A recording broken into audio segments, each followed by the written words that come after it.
Magandang araw mga banateros. Eto na, pag-usapan na natin may init na issue. Naku po, kaliwat kanan po ang baha na nakita at nadanasan po ng ating mga kababayan sa bansang Pilipinas. Grabe. Sabi nga ho ng ating kataas-taasang Panginoon, sa tingin ko ito ay sa aking pananaw lamang naman po ito. Sa tingin ko po, sabi ho ng Panginoon sa atin, paalala lang, wag naman tayo masyadong busy sa ibang bagay at solusyonan nyo muna yung korupsyon na nangyari sa bayan ninyo. Alam mo, itong bayan na to, grabe talaga pagdating sa korupsyon. Kaya hindi ho tayo tatantanan ng mga ganitong klaseng mga pangyayari sa bansang Pilipinas. Ayan pong baha. Imagine niyo lang mga kababayan, sinasabi kasi ng iba dyan, yung baha na yan, matagal naman na yan. Ever since noon, may baha pa naman na . Wala naman po tayong sinasabi na noon ay hindi naman po walang korupsyon. Wala po tayong sinasabing ganon. Alam mo, isa namang matinding kasinungalingan kung sasabihin natin kay Marcos lang nagkaroon ng korupsyon. Hindi ako dyan papayag.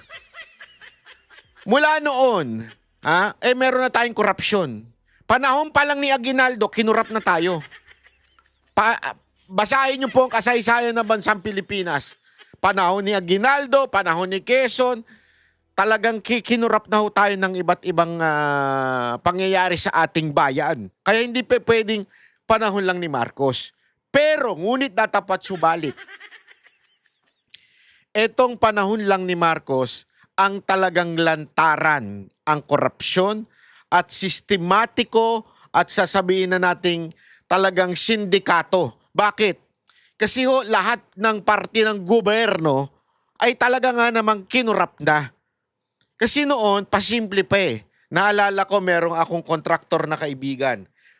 Simpleng kontraktor lang naman ito until nung naging party list contractor na siya. Naging kontraktor ito mga kababayan sa isang mga kaalyado ni Marcos na party list yan. Yan na lang para safety. Itong kontraktor nito, nung nagkikwentuhan nga kami one time, sabi niya, noong panahon, kasi tinanong ko, open ako tinanong ko talaga sa kanya, yung totoo, sabihin mo sa akin ng totoo. Ako kahit baka Duterte ko, ako hindi hubulag. Sabi mo sa akin ng totoo, meron bang korupsyon nung panahon ni Pangulong Duterte at nung panahon ni Pinoy? Di ba? Para to be fair, hindi lang kasi matagal na yung kontraktor to. Alam mo, sagot lang naman niya sa akin, meron na. Pero ganito yan, sabi niya. Nung panahon ni Pinoy, malala. Tapos, nung panahon ni Duterte, tumahimik ng konti. Ibig sabihin, patago. Before daw, talagang ang binababoy ay during mismong sa loob ng mga DPWH. Ibig sabihin sa opisina nakakaroon ng transaksyon, nagkakalokohan dun sa bidding.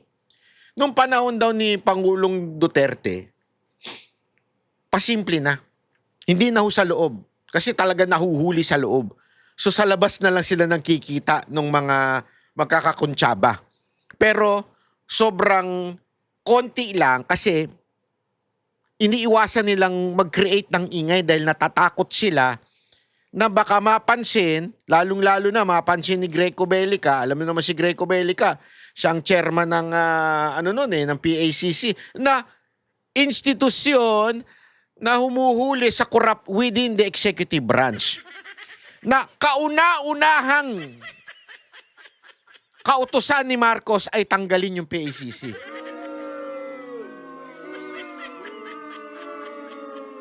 Di ba? Yung totoo. Yan po yung isang bagay na nakakapagtaka. No wonder the direction of our country is that. Dahil that's the executive order of the President Marcos yung tanggalin yung presidential anti-corruption. Saan ka nakakita ng ganun? Yeah. Saan ka nakakita na unang tinanggal ay yung panlaban sa korap sa kanyang administrasyon? Kasi sinasabi kasi nung iba, hindi kasi dublada na eh, yung meron na tayong katulad ng ombudsman, meron na tayo. Kaya lang, masyadong malawak po kasi ang sakop ng ombudsman. Ang ombudsman sakop po kahit iba, mga senat, kahit wala sa executive, sakop nila. Dapat maunawaan natin ito. Sakop kasi ng ombudsman kahit wala sa executive. Hanggang sa sakop pa nila eh. Sa Congress, sakop nila lahat yan. So napakalawak. Ngayon, para maiwasan, bago pa lumagpas sa executive yung korupsyon, mapigilan na kaagad sa baba pa lang. Kasi remember, baba pa lang po, ladies and gentlemen, may korupsyon na. LGU pa lang, nasa ilalim ng DILG, may korupsyon na. Para mas matutukan yung mga maliliit at mga nagsisimulang korupsyon, kaya kinreate yung PACC, yung Presidential Anti-Corruption Commission, na kung saan pinangunahan ni Greco Bellica. Sabi ko nga sa inyo, kung meron mang tayong gustong maging senador talaga, ever since 2016, sinuportahan na po namin ito. Greco Bellica, yung talaga niyang credibility niyang tao na yan, hanga ko dyan. Ito yung tao na may integrity. Ano yung sabihin ng integrity? Ang integrity ko kasi, by definition, gagawin mo ang isang honorableng bagay kahit hindi nakatingin ng tao. Yan ang integrity na meron si Greco Bellica. Pangalawa, may takot ho sa Diyos siya. Dati di ho ito yung Diyos-Diyosan, ha? Nakatulad ng isang pastor na Judas. Di ba? Hindi ho ganun. Ito talagang totoong may takot ho sa Diyos ito. Kaya ako naniniwala sa tao na ito. Ito'y naging kaibigan ko na dahil sa advokasya patungkol sa anti-corruption. Kaya nga ang ganda nung nangyari nung kay Pangulong Duterte. Imagine niyo, ha? Sayang nawala ko yung video na yun napanood ko yung kanyang interview. Alam mo, noong panahon ni Pangulong Duterte, kahit ultimong kaibigan ng anak niya, nadali, nabanggit.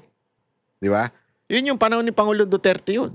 Kung maalala nyo yung district engineer na pinalipat-lipat, kanino ho yun? Anak ko na kaibigan daw, di umano ha, yun yung claim niya. Claim niya ho yun sa kamera na kaibigan niya mga Duterte. Pero gayon pa man, binanggit ho ni Pangulong Duterte yan sa kanyang talk to the people, kung maalala nyo, na isang party list. Na ngayon, kasangkot din po sa flood control issue at scandal. So ituloy ko lang kwento ko. Anong pinagkaiba? Yung ngayon daw, garapalan na. Yung ngayon daw, talagang abutan na ng pera sa opisina. Yung ngayon daw, parang proud pa sila. Parang ganito eh.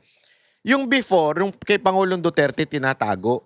Talagang tagong-tago nila. Ngayon daw hindi. Nagyayabangan in public. Among sa offices daw, nagyayabangan kung magkanong nakuhang kickback. Ibig sabihin, nagpapataasan pa. Pare, magkano sa'yo? Nakuha mo. 3 manok lang ako. 10 manok lang ako. Ibig sabihin ng manok, milyon eh. Oh. Ako, isang baboy. Ano yun? Bilyon. Sabi. Ganun daw. Yabangan na.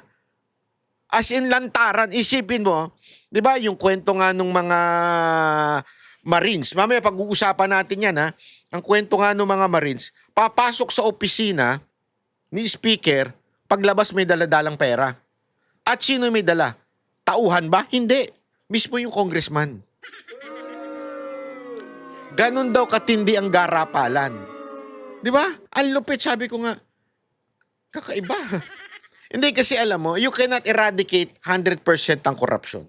Maniwala ko kayo, kahit anong bansa, hindi mo ma-eradicate yan. Meron at meron. Sabi nga nila kahit yung Japan daw, meron. Oo, meron. Pero, pag nahuli, maniwala ka. Hindi na kailangan iba sa social media. Alam mo yon, yung kahihiyan sa social media, hindi na kailangan nun. Talagang matik magre-resign yan.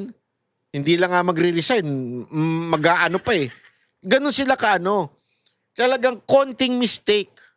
Pero sa atin, proud pa, animal. Ganon katindi, proud pa. At ang yabang pa. Lantaran ng walang flood control. sa kanyang lugar, lantaran pa. At ganyan ang nangyayari sa Pilipinas ngayon. Bakit? Etong anak ni Marcos na si Sandro Marcos ay tila binabago ang kwento. Tila dinadivert ang mga issue sa ating bansa. Dito magtataka ka talaga eh. At alam mo yon, parang ganito na ba katanga ang taong bayan para maniwala sa tao na to? Tangin na lantaran po ang flood control issue dyan sa lugar nila. Kaliwat kanan ang baha dyan sa lugar nila. Meron tayong isang vlogger na pinuntahan pa mismo yan. Si ano, di ba, yung idol natin yun, sumasayaw-sayaw. Ano yun, sayang ang bayot, di ba? Yun mismo pinuntahan niya. Believe tayo dun eh, di ba? Yan ang tunay na ano. Kaya sabi ko nga, eto, at mismong si governor, dating governor, Chavit Singson, nilantad na po yan, pero lantaran na naniniwala pa kayo dyan sa tao na yan? O, panoorin natin itong sinabi nitong mama na to at tingnan ninyo yung mga loophole. Sa isang Ay, sorry. Hindi yan. Ito. If I say this, marami talagang, it was a part of me kind of saw it coming. Actually. Hindi dahil sa isang tao, kundi sa daming mga iba't ibang partido sa paligid na sa dami nilang, it was a power struggle. Yes. And I will never forget. And this is the first time kunento ko to. Wow. And I don't know if the president's gonna... Tuwan-tuwa naman yung mga DDH, oh. Yan yung mga media na DDH, eh. Mga Duterte haters siya mga yan, eh. Lalo na yung kalbo na yan. At bungal na yan. At makakaliwa na yan. Makakaliwa ito, ha? Huwag na nating itago pa natin ito. Kaya nga hindi ko nga maintindihan. Imaginein mo, ha? Tuwan-tuwa tong kupal na to sa isang Sandro Marcos na dati, grabe nilang pagtawanan, grabe nilang batikusin. Tapos ngayon, tuwan-tuwa kayo sa sinasabi niya. Ano ba talaga, kuya? Ako wala akong problema na mag-interview ka ng hindi mo kapareho ng paniniwala. Pero yung matutuwa ka sa sinasabi, bakit? Dahil may banat sa mga Duterte, kaya kakampihan mo na? Ako hindi eh. Alam mo yun, kahit may banat siguro si Leni Robredo, hindi ko siya kakampihan. Kung may banat man siya kay Marcos, which is hindi rin bumabanat na, gano'n na sila, close na sila. Di ba? Kahit may banat pa yan, halimbawa kay Marcos, hindi ko pa rin kakampihan niya na maging presidente. Lutang yan eh. Ayoko magkaroon ng lutang na presidente. Meron nga tayong lutang ngayon, gusto nyo pa na naman ng lutang. Gusto nyo yung gano'n. Di ba? Huwag nyo kakalimutan ng mga kalutangan at fake news ng Leni Robredo na yan. Nung panahon ni Duterte, puro fake news yung animal na yan. Tapos sasabihin ninyo, di ba okay na yan kasi bati na sila ni Marcos. Anong kablastikan yan mga animal kayo? Yung totoo lang. Tapos eto, dati kaaway ninyo, kaliwat kanan, diktador, pasista, lahat sinasabi ninyo, tas gayon tuwan-tuwa kayo dahil tinitira mga Duterte. Anong kaplastikan yan? Alam ninyo nasangkot itong tao na ito sa matinding iskandalo dyan sa Ilocos. Alam nyo yan. Imposibleng hindi nyo alam yan. Media kayo dapat alam nyo yan. Yun yung vlogger, alam niya na napakaraming ghost flood control sa Ilocos, kayo pa kaya. Pero bakit ninyo sinasakyan? Para ba kayo talaga sa anti-corruption o galit lang talaga kayo sa mga Duterte? Get mad at me saying this. Andito na tayo. Andito na tayo. Mr. President. Nung nangangampanya ng aking tatay, tapos hinihingi niya ang suporta ng Malacanang, tinawagan kami. Pinapunta kami sa Malacanang. Pinahintay kami dyan. Mga 2 oras kami nakahintay. Nakatambay lang dun. And then, nakaharap kami. I'm never gonna forget. Andun kami sa Presidential Guest House, pinasok. And at the time, there was still no official endorsement from Malacanang. And Bumabanat pa nga yung presidente, no? exactly. And Oh, ayan, loophole number 1. Bumabanat pa ang presidente nun. Kanino? Sa mga Marcos. Ano sagot ni Charis? Exactly. Imagine niyo to ha. Si Pangulong Duterte bumabanat sa Marcos nun. Hindi ko makakalimutan yon. Ilang beses ko na ito ikinuwento sa inyo, ikikwento ko uli. Nung in-interview ko siya after the filing of candidacy ng ni Bongo, 2022 to. Naalala ko noon, nagpa-interview siya sa akin, gabihan na, mga alauna, 2:00 na ata yun. So tinawagan ako, in-interview ko. Ang pag-uusapan dapat namin doon ay yung i-deny niya na si TP kinokontrol yung statement ni TP na kinokontrol ni Bongo si Duterte. Kasi kumalat yun parang naka-smile lang daw si Pangulong Duterte, kinokontrol daw ni Bongo. So gustong pabulaanan nila yun. So i-interview ko si Pangulong Duterte. Yun ang topic dapat. Pero ang naging topic, si Marcos. At first time po ito na binitawan ni Pangulong Duterte. At sa atin pong vlog nangyari po yun. And I was shocked.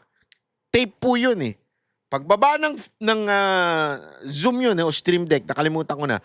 Pagbaba nung aming interview ko sa kanya, pag-stop ng recording, tinanong ko pa uli sa kanya, Mr. President, are you sure gusto niyo pong ilabas ito?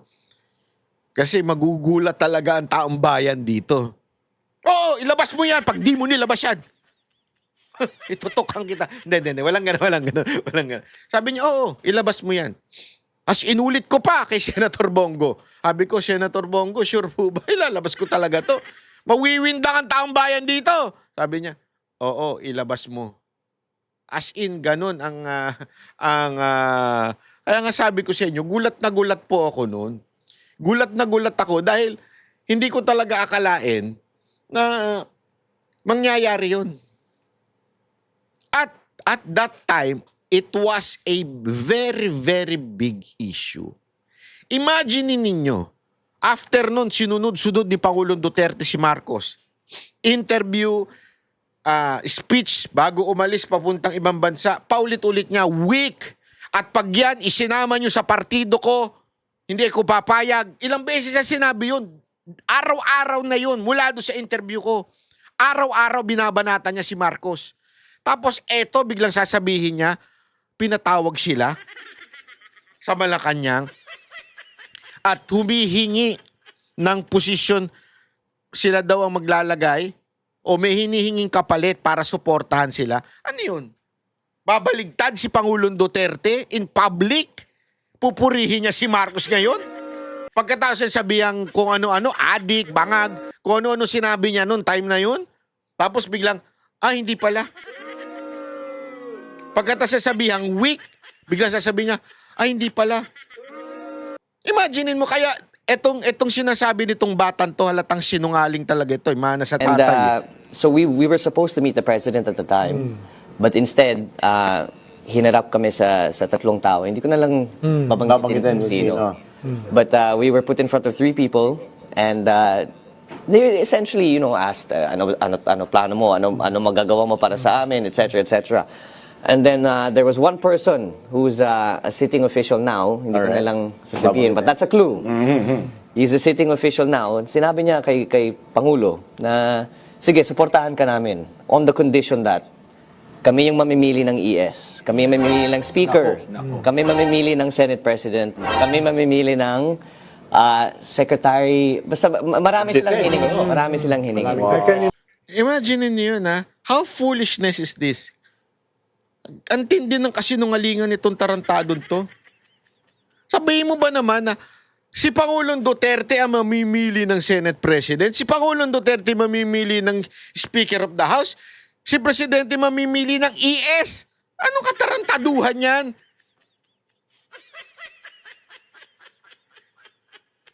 At wala sa, alam mo sa mga lahat ng nakakakilala kay Pangulong Duterte, wala sa personalidad niya yan.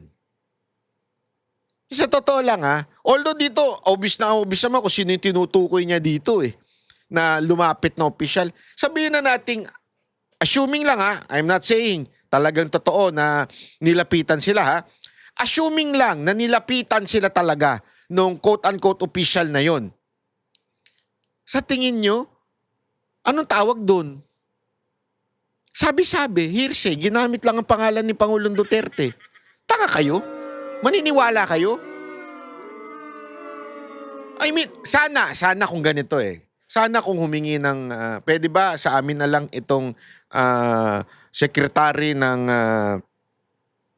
DepEd, yan, halimbawa, ganyan. Ang mga ganon, di ba? Yung mga simpleng ganon lang. Pwede ba sa amin na lang ang chairman ng MMDA? Medyo di paniwala pa pero yung hingin mo ES, yun ang pinakamataas na secretary. Hingin mo Senate President or Speaker of the House. Alam mo, sa totoo lang, kung totoo man yan na sinasabi nyo, tinatarantado kayo. Ibig sabihin, alam naman niyang hindi niya ibibigay yan, kaya lumayas na kayo dyan. Yun Hindi, di ba? Isipin nyo kung totoo yun, imagine natin totoo yun. Imagine natin totoo yun. Alam mo, ginagago na kayo. Para bagang sinabing, tumalong ka dyan, sa bangin, suportahan kita. Baka ganun. O pag naging presidente ka, mag-resign ka para si VP Sara Duterte maging presidente. Suportahan kita. Baka ganun. Abay, tinatarantado kayo kasi humihingi ng imposible. Imposible ninyong ibigay kasi nga sakim kayo at hindi nyo naman gagawin yun. Di ba? Humihingi ng imposible. Ano ibig sabihin nun? Imposible rin na suportahan kayo. Can you see the logic? That's the logic Kaya humihingi niyo ng ganun. Kung totoo pero imagine, hindi ako naniniwala Wala yan sa bokabularyo ng Pangulong Duterte. Imagine saying that. And then when we left the palace, tumingin tatay ko sa akin. Sabi? Alam mo, kulang na lang, papatayin na nila ako. Uy, sayang naman! Shit! Sayang! I mean, sayang naman at hindi nyo ibinigay. Hindi, sayang talaga yun I mean, sayang.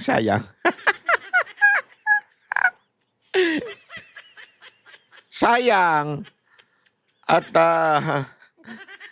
sayang yung posisyon nyo, hindi nyo nagawa. Yun ang ibig sabihin.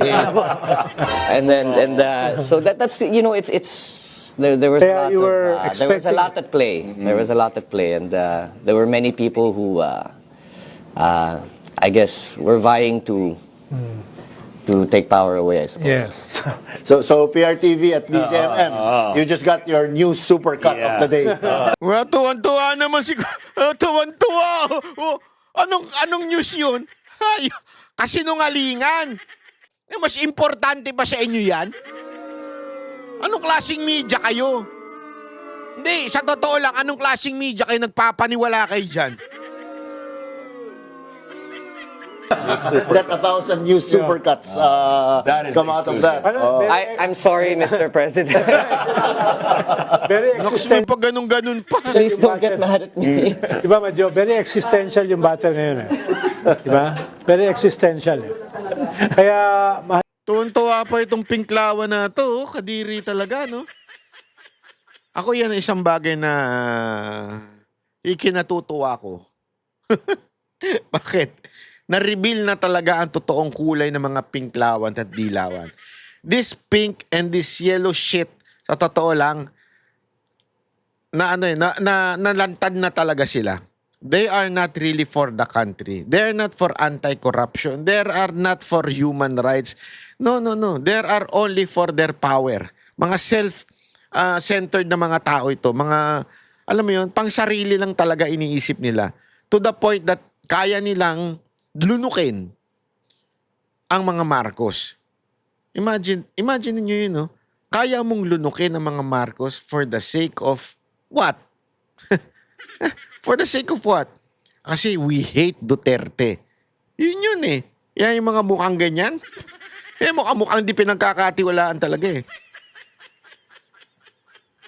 Tapos ito pa, dinagdagan pa nito. Oh. Sa isang media interview po ay nabanggit ni Congressman Sandro Marcos na may mga revelations po siya tungkol dun sa sinasabi na concessions na hiningi ng Duterte administration in exchange of endorsing him po nung 2022 elections. May further details po ba tayo dito kung ano po yung sino po yung mga nasa likod at ano pa po ibang mga hiningi? Actually, tinanong ko rin mismo si Pangulo kanina. At ang sabi lamang sa akin ay, he has raised his kids well. We?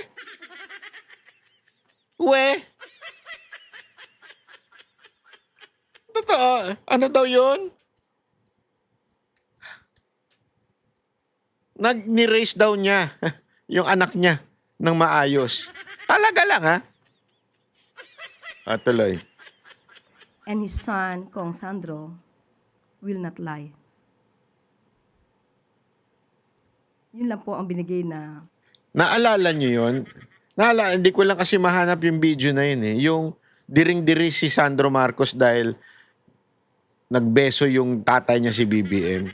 Ganong kabastos yung Sandro Marcos na yun. Naalala niyo yun?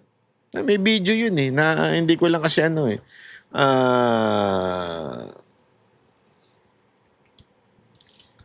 Wait hindi ko maano eh. Sayang, hindi ko nahanap.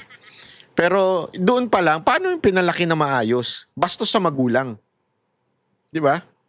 Tapos, hindi daw magsisinungaling. Coming from a sinungaling person na si Marcos. Alam nyo naman, kaliwat kanan na sinasabit, binibitawan yan. Kaliwat kanan ang pagsisinungaling yan. Hindi daw makikipag-coordinate sa ICC. Nakipag-coordinate. Pinakidnap itong si Pangulong Duterte. Hindi daw, alam mo yun, wala daw baril doon sa pumasok sa KOJC. Meron naman. I mean, sobrang kasinungalingan itong tao na ito. Kung totoo lang yung Pinocchio, maniwala kayo sa akin yung kasinungalingan niya mula Malacanang hanggang Amerika na siguro, yung ilong niyan. So, sobrang sinungaling yan. Lahat ng sinasabi niyan, hindi natutupad. Walang sinabi yan na natupad. Sa katunayan, mga sinasabi niya walang kwenta. Hindi na nga natupad, wala pang kwenta. Tapos siya ang magsasabing, Sandro will not lie.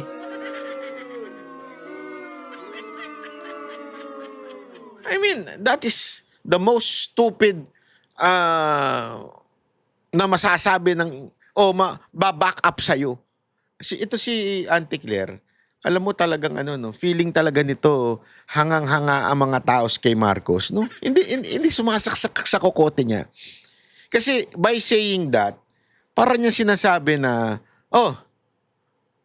pag sinabi ng presidente na hindi nagsisinungaling yan, maniwala kayo. Gaga. Gaga ka ba? Bakit? Walang naniniwala sa presidente mo. Negative nga yan eh. Negative yung trust rating niya, wala na naniniwala dyan. Dalawa na lang ang naniniwala dyan. Bayaran or mga nakikinabang sa korupsyon. Yun na lang ang naniniwala dyan kay Marcos. Sa totoo lang. Kaya gumising-gising kayo sa sa inyong mundo. Feeling kasi nito mga to, yung mundo nila, para bagang, paniwalang-paniwala kami dyan. Gunggong.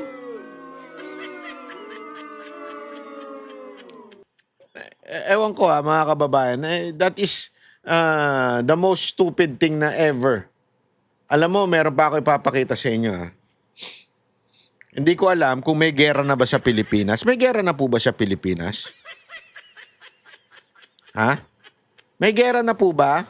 Ako nagtatanong lang ako kasi meron isang ali dito sa kanyang press briefing, baligtad ang flag. Kung paano kabaligtad ang utak nitong tao na ito, ganun din kabaligtad ang flag na nakalagay sa kanyang dibdib. Ay, dibdib ba tao? Hindi, mali. Kwelyo pala, kwelyo, hindi dibdib. Ano? Nangweteng. Yun, wait. Masyadong nagmamagaling itong pang-download natin eh. Huwag kang nagmamagaling dyan, ha? Ito, pakita ko lang sa inyo ito, ha? Ganito kabaligtad ang utak nito, pati yung flag baligtad. Tingnan ninyo.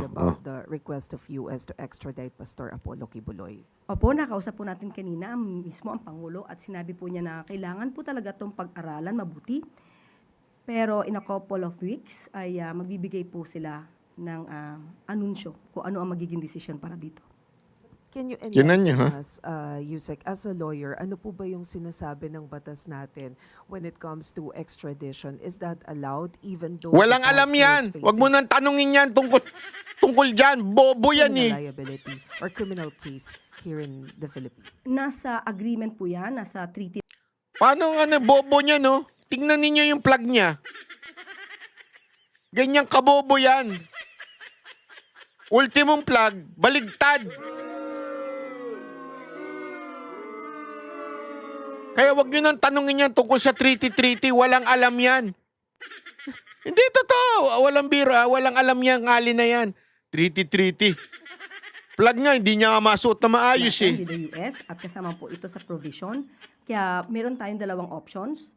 Either manatili dito si Pastor Kibuloy habang dinidinig ang kaso dito sa Pilipinas. Tingnan mo. Tingnan mo yung pananaw niya. Dalawa lang option. Either dito muna si Pastor, tingnan yung kanyang kaso, at padala si Pastor doon. Ang tindi ng analyzation mo, pang-abogado ah.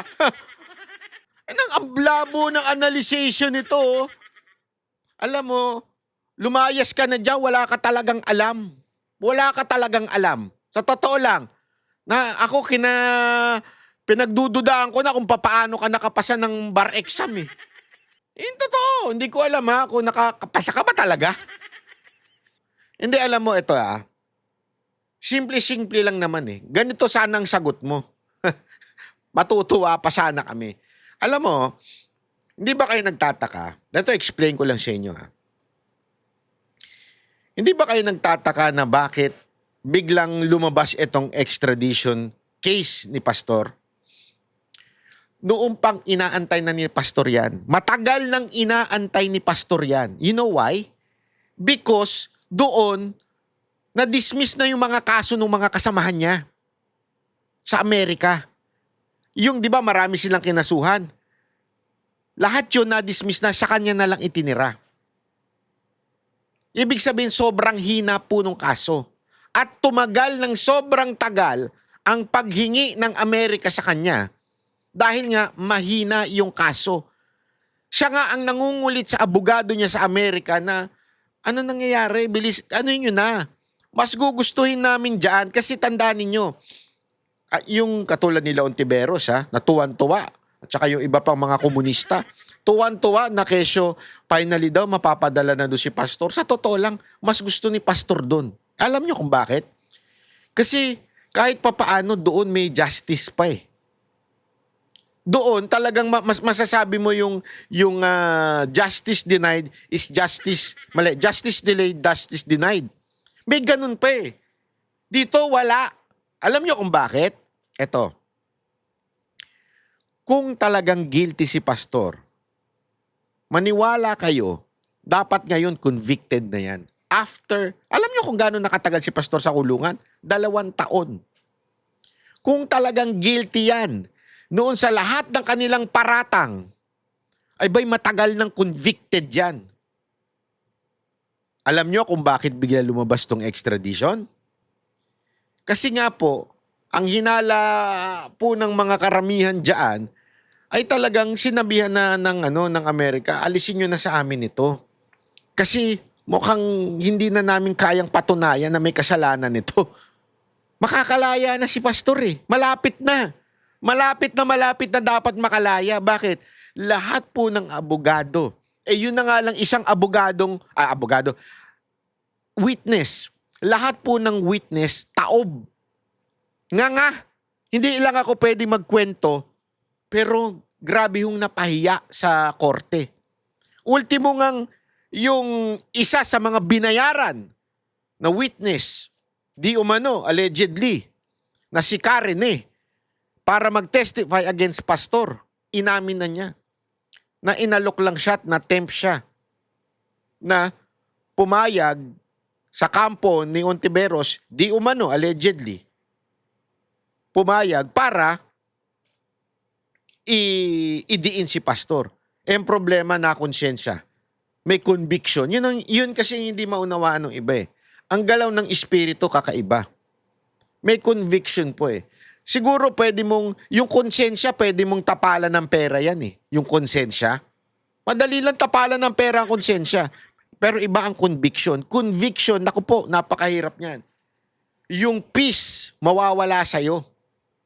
Yun ang hindi mo talaga, hindi ka makakatulog Kasi when God bothers you, when God convict you, naku po, napakahirap niyan. Sabi nga di ba meron tayong kasabihan na, if God is against, if God is for you, who can be against you? Tama yun, nasa Biblia yun. Pero ang kabila nun, matindi If God is against you, who can be for you? Ang lupit nun. Ibig sabihin, kung pinagmamalaki mo na kung ang Diyos ay nasa akin, sino ang kayang lumaban sa akin? Tama naman yun.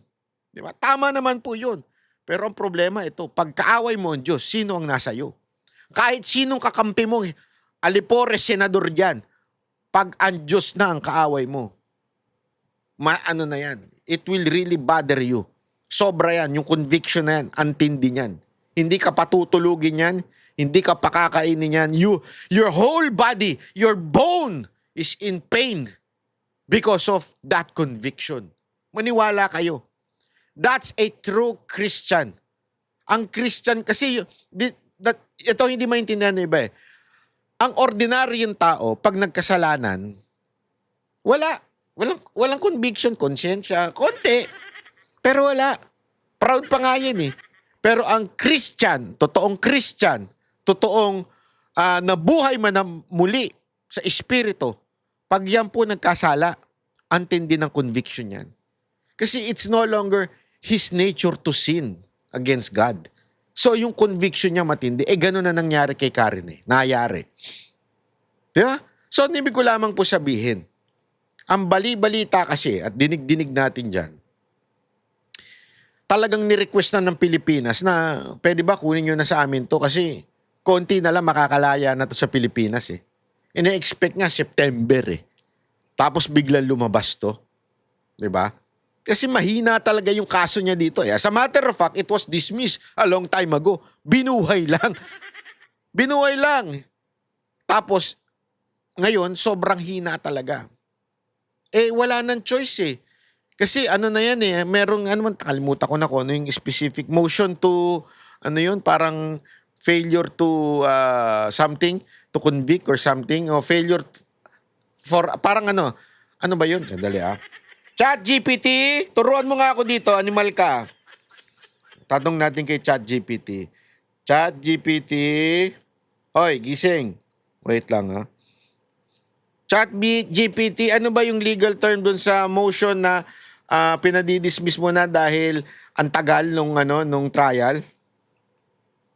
Ang tawag dyan ay motion to dismiss based on a denial of the right to a speedy trial. Yun! Yun! Ay, tuloy. O minsan, tuloy. O minsan,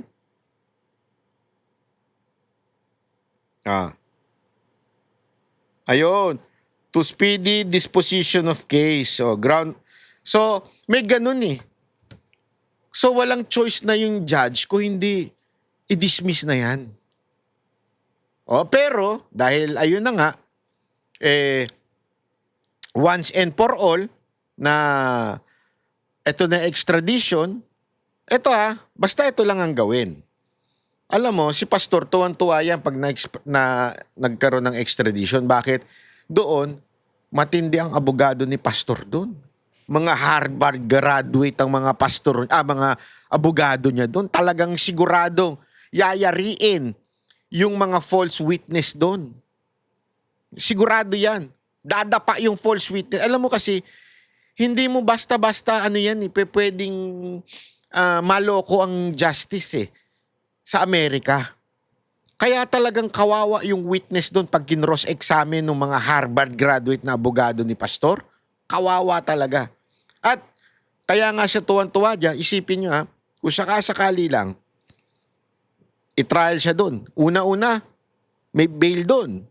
Maaari siyang makabail doon, depende yan sa mga ebidensyang ipipresenta. Pangalawa, mabilis ang trial doon. Kaya talagang okay. Wag lang. Ito lang ang problema. Kasi ilang beses na ginawa ito. Wag lang may gawin along the way. From the Philippines to the American judge. Kasi alam naman natin, may mga kwentong ganyan yung nababalita, di ba?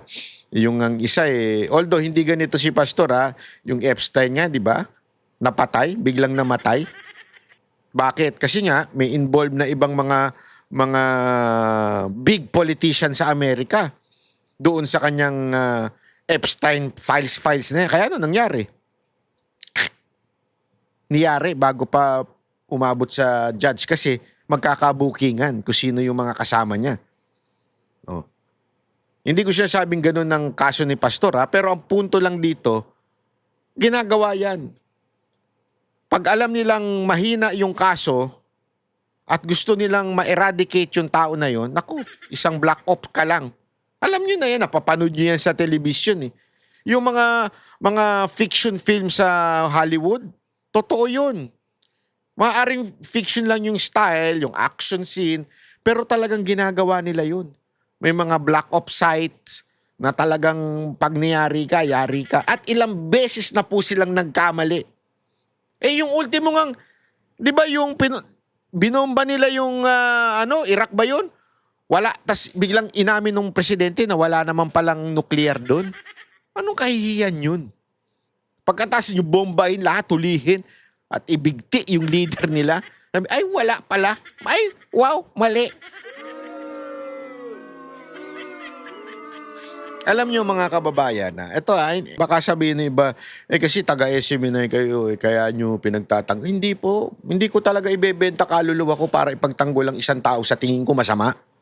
Hindi ko gagawin yun. I would rather lose viewers, lose money, pero hindi ko pagtatanggol ang isang tao sa tingin ko masama. Alam mo, ganito lang kasi yan Ganito lang kasimple yan. Imagine niyo si Joseph po, alam niyo yun, di ba? Karakter sa Biblia po yun. Nakulong po yun ilang beses. Ilang beses napagbintangan yun. Napagbintangang rapist yun. Alam niyo ba? And can you just imagine, ano ang pananaw ng mga Israelites nung panahon na siya ay pinagbintangan na rapist? Sigurado ko, yung integrity ng mama o yung kanyang, hindi integrity, sorry, yung kanyang reputasyon, malamang sirang-sira din. But eventually, na-redeem. Hanggang kaduluduluhan, di ba? To the point nga na nung nagkaroon ng famine sa Israel, pumunta sila, humingi sila ng tulong at si Joseph na ang hari doon, yung kanilang pinuno ng Ehipto doon. Ano nangyari? Di ba? Doon, naibalik yung honor. Pero, imagine niyo yung time na nakakulong si Joseph. Ang tindi nung time na yun. Isa pa, si Paul. Baka akala ninyo, si Paul nakulong din. Si Paul, Apostle Paul, nakulong din ng matagal. Alam niyo kung ano kasusin sa kanya? Terorista. So imagine niyo yung mga Israelites noon na hindi mananampalataya. Siyempre, yung mga kasamahan niyang Christian, alam, kaya nakulong yan because of the gospel. Pero imaginein mo, the rest of the world, the rest of the Israelites, kaya nakulong yan, terorista yan MPA yan wala pa MPA nun. Pero isipin niyo ganun yung reputasyon, nasira. But eventually, become saint. Diba? Ibig sabihin, talagang tinuring na leader ng church. So what do I mean? Huwag tayong mapangusga na, ay, bakit nakulong si pastor? Siguro, meron talagang kasalanan yan. Alam nyo, sa Pilipinas, hindi mo kailangan ng kasalanan para makulong. Sa totoo lang. Hindi mo kailangan ng kasalanan sa Pilipinas para makulong. Ibibigyan ko nga kayo ng example, yung isa pa eh. Di ba, yung iniipit si Libiste. Alam nyo ba kung bakit si Libiste? Hindi ko alam kung tumatakbo na siya ngayon ha, pero bakit siya umalis ng Pilipinas? Feeling ko kasi nawalan na rin siya ng hope. Mantakin mo, ikaw yung nagre-reveal ng korupsyon. Ngayon, ikaw ang kakasuhan ng human trafficking. Dahil sa babae. Ako kaya ko sabihin sa inyong hindi yan sa babae. Hindi, wala ko alam ha. Tanong nyo kay Jack, baka may naamoy siya. Pero hindi po tungkol daw sa babae, yung, di ba? Mamaya pag-uusapan natin yan ha. Pero sa akin, sana lang talaga. Kasi baka mamaya may gawin sa kanya papuntang biyahe ni pastor. Kaya dapat kasama yung abogado ni pastor. Hindi pwedeng babiyahe si pastor extradite tapos bibit-bitin lang ng kusinong operative ng Amerika. Naku po. Tapos biglang naplatan yung naplatan yung eroplano. Naplatan yung eroplano, biglang bumagsak. Delikado yun. Wag naman sana po pero alam mo naman, hindi imposible yun. Si pastor hindi matatakot yan. He's a man of God. I know na talagang sabi nga di ba? Sa mga tunay na mananampalataya, di ba? Alam niyo yung no weapon forms against us, di ba? Alam naman natin it's the battle belongs to the Lord. Alam natin yan. Pero syempre, hindi natin maaano ang mundo. Ang mundo, masama talaga yan May mga demonyo talaga Mga sinasapian ng demonyo. Nasa Malacanang. Hindi ko alam kung ilan sila nung nasapian ng demonyo doon. Pagka kasi lulong ka, talaga sasapian ka ng demonyo kung sino-sinong demonyo makikita mo So, sana lang. Sana hindi naman mayari si pastor doon. Ang sana lang talaga ay kung mangyari man yun, ay patuloy lang sana yung yung hustisya ay may serve po kay pastor ng maayos. Yung fair trial, kasi ako confident ako Based on the things that I've heard, based on the lawyers that I've talked to kay pastor, confident ako If the evidence will be the judge, sure ako laya yan, mabilis pa sa alas 5, sabi nga. Mabilis pa. Dito nga Imagine niyo na lang 2 years na. Nasa kanila pa ang kapangyarihan. Nasa gobyerno pa ang kapangyarihan. Kalaban si pastor. Hindi tumitigil ang SMNI. Kumuha pa ng banateros. Hindi, imagine niyo. Ito. Simpleng-simple. Pwede sana hindi makonvict si pastor kung bumigay ang SMNI. Di ba? Kung bumigay ang SMNI at sumunod sa kanilang panuntunan at gusto, kahilingan, malamang baka nga makalaya pa si pastor Di ba? Imagine ninyo tandaan ninyo, huwag niyong kakalimutan to. Don't ever forget. Ginawa na nila yan sa mga senador. Meron pa nga akong alam, ginawa nila sa isang iglesia na talagang they made a deal. Pero dahil nanindigan si pastor, ano pa ginawa? Kinuha pa ang banateros. Imaginein mo yun. Kung ayaw mong mapahamak ka, eto na lang Kung ayaw mong madiin ka sa kulungan, talagang pag-initan ka sa kulong, hindi mo nakukunin ng banateros kasi ang mga bunganga ng banateros, kupal yung mga yan Balakatak, dinagdag mo pa si Jack, isa pang animal yan. Di ba? Si Banatbay pa lang, yari na. Dinagdagan mo pa ng mga kasamahan niyang mga balakatak din ng mga bunganga. Talaga nga namang, alam mo yun?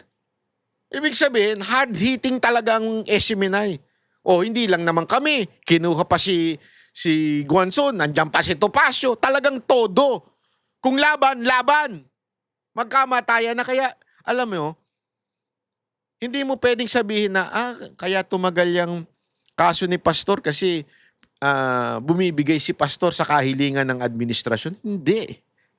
Bumigay, tingnan nyo nga Esiminay ngayon. Yan na nga lang ang lumalaban ng todo. Yung talagang sagaran ha, sa laban. Esiminay lang talaga eh. Yung talagang sagad sa kalaban, Esiminay. And yet, 2 years, hindi pa nakukonvict. Bakit? Mahina talaga yung kaso eh. Yung mga kasinungalingan, tingnan ninyo, nagkakabaligtaran ng mga witness. Paano? Yung mga witness, binayaran, pinilit. Sa Amerika, ganun din. Pinilit, binayaran. Paano mo papakross-examine ng taong binayaran? At pinilit. Tingnan mo ngayon sa impeachment. Kasi sa korte kasi bawal i-televise. Pero nakita nyo naman sa impeachment, di ba? Sa impeachment court, yung mga witness na ewan, di ba? Kasi nga alam mong hindi talaga nagsasabi ng totoo. Yun ang punto natin dito. Ito pa, panoorin nyo ito ha. Kasi isa pang katulad nito, yung kay Libiste, ang lupit nito mga kababayan. I was leading to the... Ngayon, tama-tama nag-uulan ngayon kay ng Wait lang. Yes. Ano ba talagang storya dito Yan. sa di umano human trafficking down? Kasi very hot copy Yes, ito tama. eh. It involves, may mga babae, may sex. Alam mo na, merong May mga sex matataas na escapade. opisyal. Ayan. Oo. Yes, tama yan. At Attorney Mark, ano bang storya nito? Let's start from the very beginning. A very good place to start. Ang Oo. issue dyan, kasamang Attorney Cafferdi, yung tinatawag na tanim pokpok. Sabi nila, May ganun ba? may tanim pokpok daw. Okay. Akala ko, Dati tanimbala, ngayon bumalik na tanimpokpok. Mahirap to ha. Buti na lang hindi tayo mahilig sa mga ganyan. Tanimpokpok. tanimbala. So ngayon, Tanim-pokpok tanim ngayon. pokpok ng Di ba issue ngayon. pokpok yung ginagawa pagka may Pinupokpok. karpintero ka na pagpagawa ka ng bahay, di ba? Tanim Diba yun yun? So yun ang issue kasi ang sabi nila, yung allegations ng NBI na may plano na destabilization, may plano na itong mga malaking tao sa ating government taniman daw ng mga prostitutes. Yun ang storya nila. Yun ang story. Oo, Okay, that's so- the story. so- Pero what's the story behind the story? Oo. So bago dyan, may na-entrap daw na bugaw at saka mga prostitutes. Okay. So na-entrap daw sa isang hotel dyan sa may Manila, sa may Diamond Hotel. So kasi may tumatawag sa isang pokpok na may kliyente daw sila na mga Hapon. Okay. Oh. Ang problema, pagpunta doon, hindi pala Hapon, kung hindi mga NBI. Baka galing Japan. Yan. Pakinggan nyo yung kwento ha. Dito, balok-baluktot yung kwento nung bugaw eh. Ay, sabi ko sa inyo, kinuwento ko na sa inyo, yung bugaw na yan. Mahilig gumimik yan eh. Pero maganda. Ito, Papel di Hapon pala, papel di Hapon. so, iba to kasi different transaction yan. Okay. Nung nahuli itong mga isang bugaw na si alias Ken at saka yung mga apat na mga babae, Opo. pinasalita sila na may connection daw ito sa plano na siraan si ES Ralph Recto at saka Okay. ibang mga government officials through prostitution. Okay. Ang tawag nila, honey trap. Oh, yun. Oh. Okay. Actually, spy term yung honey trap eh. Honey Yung trap. honey trap, yung isang spy na babae, maganda, sexy, Oh. aakitin yan isang target para makakuha ng impormasyon. Pero gano'n na rin yun. Patang Oo, honey oo. trap na allegations ng NBI at saka yung itong mga bugaw, Opo. future human trafficking. Ibig sabihin, Oh. nagplano daw itong si Jing Paras, kasabuat itong mga babae at saka itong si Bugaw na taniman ng prostitute si ES Medaldea. ES Ralph Naku, hindi Recto. yata pwede si ES Medaldea. Hindi na nga makalakad sa ayos. Bibigyan baka Okay, matuluyan yun. So si ES Ralph Recto. Ayan. At saka, in connection daw, na may nag-fund down sa operation nito, si Congressman Lian Liviste. Parang Okay, far-fetched yun yata. ang no? argument nila. But of course, in-interview ko yung kliyente ko, si Jing Paras, at binasa ko yung mga affidavits ng mga babae. May affidavit sila. Yes. Oh. Kasi ang plano, hindi human trafficking. Ang plano, tutulungan itong bugaw, tumatawag ni Jing Paras Opo. na gusto niya tumulong sa government. May mga witness daw siya sa mga sexual perversion ng mga government officials. Pervert daw. Opo. So, So hindi future, nangyari Past. na at sila ay Yes. handang magtestigo. Magtestigo. Ganun po ba? in 2025 nangyari somewhere in Makati. Ayun. Yes. Oh. So ang ginagawa ni Jing Paras, nagtawag siya ng mga abogado. Ayun. Ang trabaho ng abogado, gagawa ng affidavit sa mga babae. Opo. So yung mga babae pumunta sa isang restaurant sa Quezon City. First meeting, interview. Opo. Then second meeting, pinakita na yung mga affidavit. Ito na yung affidavit ninyo. Ang problema, itong si alias Ken, nag-demand Yun. ng 6 million Ayun, pesos. mabigat. Ito, kikwento ko sa inyo ha. Before that day, yung quote-unquote entrapment day, kita ninyo, dito mo palang malalaman mo na mali kagad yung kwento nung bugaw eh. Sinong imimit nung bugaw? Lumabas din sa balita yan. Akala nila mga Hapon. So, it was not an official of the government. Ang akala nila, mga Hapon yung imimit at ibubugaw nila. Itong mga Vovo Max girls. Mga Vovo eh. Totoo lang, mga Bobo Max girls, di ba? Akala nila ang customer nila Hapon. Sabi ko nga sa inyo, mga sumasali diyan sa Bobo Max, mga nagpapataas lang ng presyo yan. Mga walker yan na nagpapataas ng presyo. Ilan lang dyan ang hindi walker. Nagpapataas lang ng presyo yung mga yan. Kaya na andyan yan. Ano yan? Artist yan ng Bobo Max. Tas para tataas yung presyo nila. Ngayon, ang kwento nila, nakita ko, narinig ko sa mga news yan. Hapon talaga imimit nila, tapos in-entrap sila ng NBI. Tapos, baligtad na. Kesyo gagawan daw ng istorya si what they call this name, Recto, gagawan daw ng istorya at may plano daw ay si Paras at saka si Libiste. Paano nangyaring gagawa ng istorya si Recto kung ang imimit Hapon? Anong katarantaduhan yun? Kahit ako, naguluhan ako nung una. Bakit ganun? Hapon yung imimit nila pero si ES ang i-entrap nila? Anong katarantaduhan yun? Yung pala, eto sinasabi ngayon, baligtad. May nangyari na. Hindi lang niya sinabi kung kaninong opisyal yun ha. Kung sino, hindi niya sinasabing si Recto eh. Pero may mataas na opisyal na nangyari na before na nakuha na ito mga babae na to at niyari na ito mga babae na ito tapos gumawa na sila ng affidavit para ibulgar sa publiko. Nakikita ninyo? So hindi yun, i-entrap natin si Recto hindi ganun. Hindi future. Past na. May nangyari na sa ilang opisyal ng gobyerno. Hindi lang daw isa ilang opisyal ng gobyerno. May nangyari na. Tapos, gusto nilang ilantad. Kaya sila lumapit kay Jing Paras. Ilalantad nila. Pero anong kondisyon? Dito, pumasok si Libiste. Bakit? Ang kondisyon, papayag kaming pirmahan namin yung affidavit na yan, yung sinabi namin. Kasi pang ilang meeting na daw to eh. Ibig sabihin, na-interview na ng mga abogado itong mga babae na ito at nagawa na sila ng affidavit. Ti-check nila yung affidavit kung tama ba yung interview na ginawa at yung affidavit tapos pipirma na nila. Pero bago pumirma, etong bugaw, gumimik na naman. Ano sabi? Penge 6 million. Pipirmahan namin yan, tutulong kami sa inyo, ilantad natin yung nasa gobyerno, kung sino yung mahilig dyan sa Bobo Max, tapos pipirma kami dyan. Ilalantad natin yan. So it's not the other way around na sinabihan ni Jing Paras, eto, oy, entrap natin si Recto. Hindi ganun. Hindi ganun. Bakit? Paano mo entrap si Recto ang minute mo Hapon? Gago ka ba? Anong nangyari? Baligtad pala.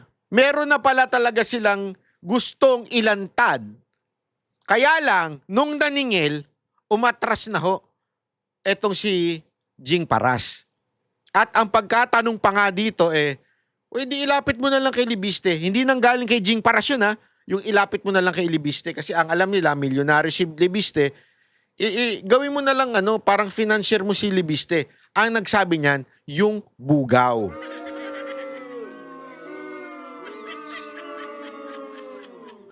Alam mo, tawan-tawa ako dito kasi pinagbibintang. Di ba, ganyan ang inaano nila sa akin. Bugaw ba? Bugaw ba? Dahil sa Mocha Girls, alam mo, kahit saan kayo magtingin ng record, wala sa current members ng Mocha Girls ang pumapatol sa ganyan. Maniwala kayo. Magtsatsaga ba kami mag-everyday show kung meron kaming pinagkakakitaan? Yung mga walang everyday show, diyan ay magtaka tapos mayat-maya nasa golf course, mayat-maya nasa bakasyon, mayat-maya kung nasa ang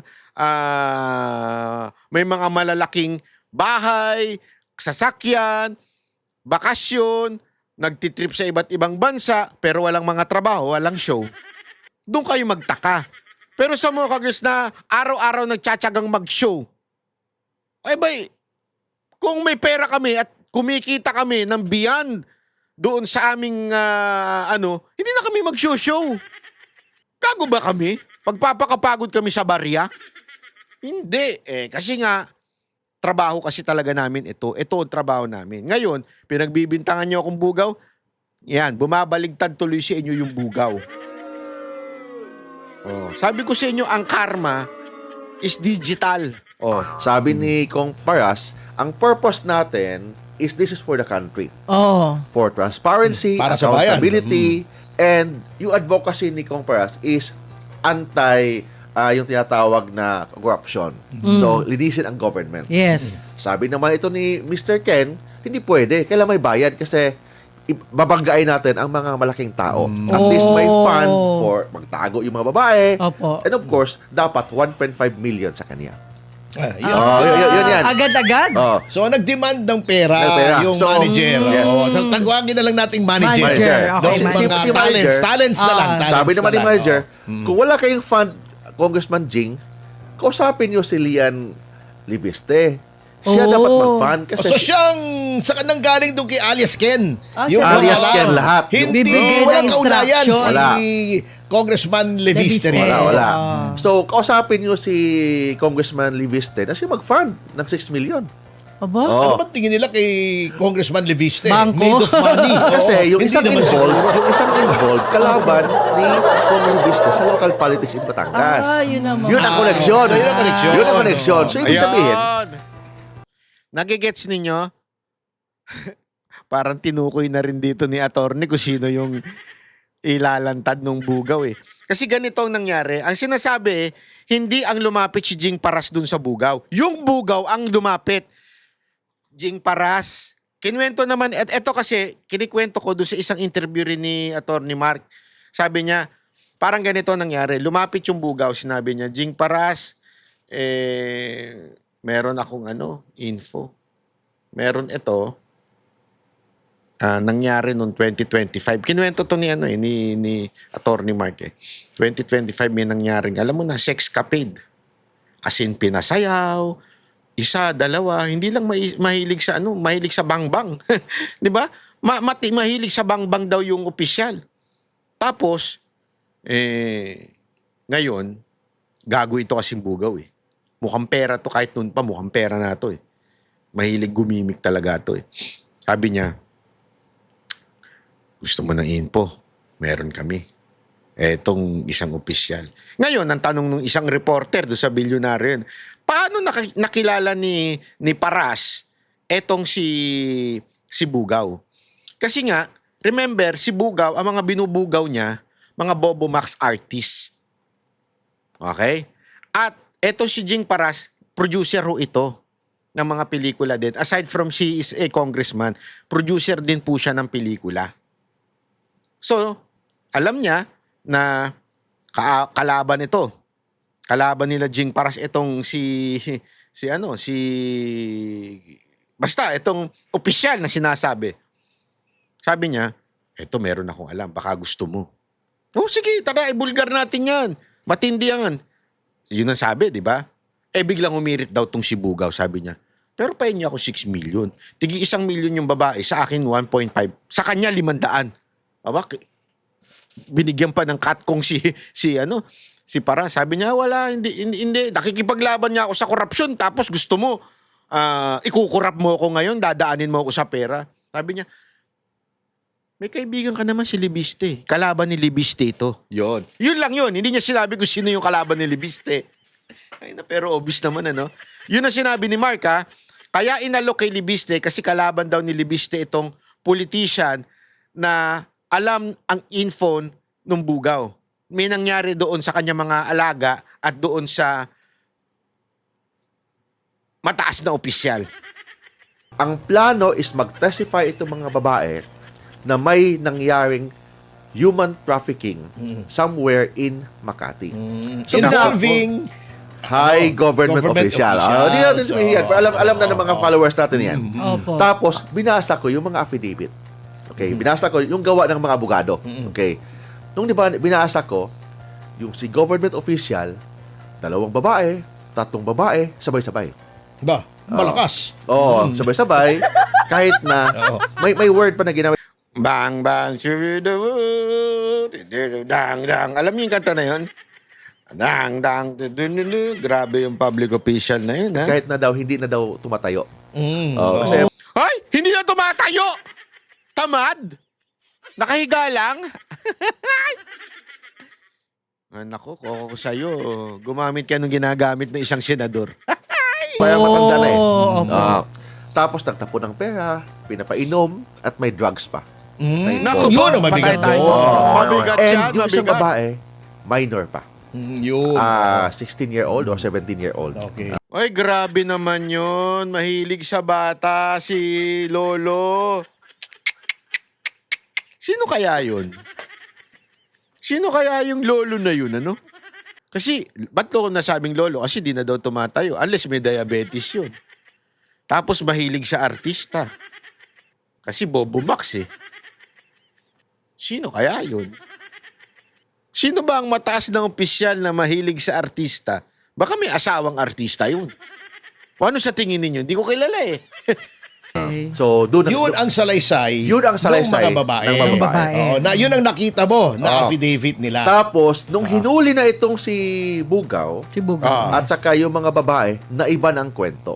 Yun. Yan. Binaliktad, naging tanim-pokpok na ang usapan. Ayun. Bakit ba? Sino ba humuli? Alam na natin kung sino humuli. Yun. So, yun ang story talaga. Ang problema, naunahan si Jing Paras sa lahat ng media. Kasi mainstream media, lahat tanim-pokpok, honey trap, nawala na yung totoong story. Totoong Yes. story. Oh. Okay. So, yun ang kwento. Then, ang tanong, kasi we received a subpoena from the NBI Okay. na pupunta daw kahapon. So, of course, nung nabasa natin ang subpoena, wala nakalagay na anong allegation. Yes, correct. Walang nakalagay. So, we wrote a letter to the NBI requesting na bigyan kami ng copy ng mga complaint or any affidavit or any evidence para alam namin ano yung gagawin namin Oh, dyan. definitely, that is part of due process. Part of Yes. due process. Otherwise, pupunta kami doon, baka mag-fishing expedition. Yun, Correct. oo. O kahit ano lang tanungin, and it will violate the constitutional right of Yes, Jing Paras. correct. Oh. Correct. Sabi nila, sinagot agad. Oo. Sabi nila, hindi daw pwede kasi confidential. Hindi Ko- pwede yun. Paano Yan, naging- court of the Star Chamber? Oh. Oo. Paano naging confidential, Attorney Ferdy, paano naging confidential na everyday nagpa-interview na sila sa TV? Oh. Ang NBI, pati si DILG Secretary, sumakay na din. So, paano naging confidential? So, yun ang request namin. But hindi kami pinagbigyan. So, tapos, second, daming mga interview sa TV, nakamaskara. Hindi mo alam kung sino yung bugo na yun. Nagsasalita, oo. Ang boses iba. Ang pictures ng mga babae naka-blurred. So how can we respond to that? Yes, Na correct. baka iba yung nagsalita, iba yung nakausap ni Ninyo. Jing Paras. Of course, Opo. hindi ako kasama doon. Sila. Siya lang. Sila lang. Okay. No? Sinong kausap nila doon? Yung mga babae, sino yun? Kasi Yes. 4 na babae yun. 4. But of course, itong 4 na babae, iba-ibang mga pangalan, mga aliases. Alias lang. Alias, oo. Alias lang. Oo. First meeting Hindi up. naman recipient ng confidential funds yan para Hindi, alias. hindi. Hindi naman. Iba naman. Sinabi Oo, lang nila hindi to. naman. Oo. Baka Mary Grace Piatos yung sinabi. Hindi naman. Oo. Itong 4 na babae, may pangalan, isang shampoo, Basta okay. I forgot the name. Basta apat Opo, yun. opo. Itong apat, na-experience nila kung anong ginagawa sa kanila noong 2025 Nung high government official. ng high government official na sabay-sabay. Yun. Nako. Sabay-sabay, pinaliguan daw nila. Na, si Lolo nagpaligo pa? Kadiri, yak! Ew! Sa bagay, kayo ho ba, babayaran kayo ng 100,000. Paliliguan nyo lang yung matanda. Kasi wag kayo mag-alala, di naman tatayo na, di na pwede yan eh, hindi na daw lumalaban eh. So papaliguan nyo na lang. Yan na mahirap pag manyak ka tapos hindi na tumatayo. Manyak ka lang.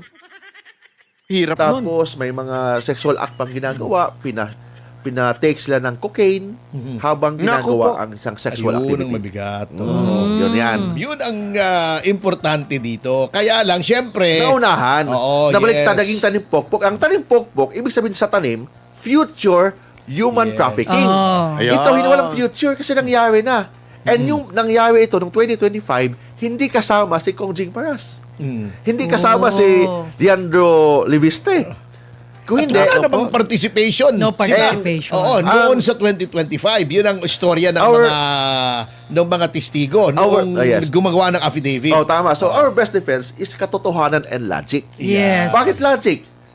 Ang itong bugaw, direct connection kay high government official. Oh. Bakit kailangan pa ni bugaw na dadaan ni Jing Paras? Yan. Na pwede naman yang direkta At kalaban pa si Jing Paras. kausapin yung government official. So, binasa ko yung mga text kasi pangit naman na yun ang sinasabi ni... Apa. Binasa ko lahat ng mga text messages. Itong bugaw nag-offer ng mga artista, sikat na artista. Opo. Nandiyan sa platform ngayon. Nako. Itago na lang natin yan sa pangalan. Basta nasa platform, number 1, number 2 sa mga movies dyan. So, Ay, grabe number 1, number 2 sa Bobo Max. Ano ba itong Bobo Max ito? Di ko kasi alam yung Bobo Max sikat na eh. artista na in-offer. Para siya yung manager. Siya manager, hindi na in-offer for sexual favors. Favor. Oh. Sexual favors. oo. Oh, so nag-offer. Tapos, hindi lang doon. May mga text na nag-demand siya ng 6 million. Nako May po. mga tapos nung hindi pinansin, tawag ng tawag, text ng text. Opo. Ibig sabihin, Nako. siya ang nag-initiate and siya yung makulit ni Jing Paras. Hindi si Nako. Jing Paras ang nag-offer Oo, na kung balikan. balikan, hindi to entrapment, instigation, Yes. which you know Yun. is illegal. At saka, isang tanong ko, Oh. except for treason, Yeah. yung bang proposal to commit any crime, punishable? Hindi naman di ba? First, ang binalitan nilang story, ang totong story nangyari na noong 2025. Granting na mangyari pa lang. Granting na plano talaga nila ang tanim pokpok. Without conceding, of course. Granting. First is conspiracy or proposal to commit human trafficking a crime. No, wala. Hindi. Wala pang overt act. Wala pang overt act na nangyayari. Wala pang kwarta na tanggap eh. Opo. First, nung entrapment, kasama ba si Jing Paras? Wala. Hindi. Wala Ang entrapment, yung bugaw at saka yung mga babae lang. Yun. At ibang transaksyon, hapon di papel. Oh. Diba? Iba. So, yun ang nangyari. So, ito yung hindi nalaman ng taong bayan. Ayun. Yun ang totoong Grabe. storya. Yes, yun. At nandoon yan sa affidavit. Affidavit na yan. Nung mga yun, na nabasa mo, no? Nabasa ko yan. At meron Apat. dyan, existing, ano? Existing yan. Apat na yan. affidavit yan, gawa ng mga abogado through the interview. Hindi to kwentong barbero. Opo. Bakit? May CCTV. Ayun. Yun. Isang restaurant. Maganda. Sa isang restaurant, doon sa Quezon City. Oh. Hindi lang isang beses nag-meeting, dalawang beses Dalawang nag-meeting. beses. Interview, hindi Nakukuha nyo ba yung kwento? Human trafficking kasi yung binibintang dito kay Jing Paras. Ang sinasabi nga ni Topacio, hindi pa nangyayari yung crime na supposedly bibitagin. Kasi ang sinasabi nung bugaw, inutusan daw siya na ibitag itong si Recto at mayroon pa kang binanggit na iba pa si mga ibang binanggit pa ni Remulla Pati daw si Boying ibibitag daw nito ni Bayot nung bugaw. Tapos para sisiraan sa media. Wala pa nangyayari. Yung entrapment na nangyari, hindi naman sana kung nandoon si Halimbawa eto sana ang nangyari. Pwede pa. Andun si Recto, dumating yung Bugaw, dumating yung mga babae, tapos may gagawin. Tapos sasabihin na inutusan lang sila ni Jing Paras. Kaya lang hindi ganun na nangyari. Ang naan doon, yung mga Hapon at yung Bugaw. Tas nahuli nung NBI. Ngayon, malamang sa malamang, naikwento nung Bugaw, meron akong kwento ganito. Palayain nyo ako, wag nyo akong i-human trafficking, ituro natin iba. Sino? Yung kalaban. Tinuro sila Jing Paras at saka si Libiste. Ang lupit, Siyempre, sino may pasimuno? NBI. Sino? Si Matibag. Si Matibag na sukdulan ng kasinungalingan, di ba? Kaya alam naman natin na paggalawan ni Matibag, galawan ng mga sinungaling yan. Anyway, maraming salamat po. Bantay lang po kayo dito dahil sa Banateros at si Banat Bay, yan ang talagang tunay na nagsasabi ng katotohanan. Yung mga mainstream media, wala na yan. Bayaran na nahulat yan. Mga bias na ho yan. Huwag na ho kayo nanonood dyan. Bayad na po ang mga mainstream media. Kaya dito lang ho tayo sa social media. Kay Banat Bay, maraming salamat po. Ako si Banat Bay. Isana ho, i-share nyo itong video na to. Mabuhay kayo.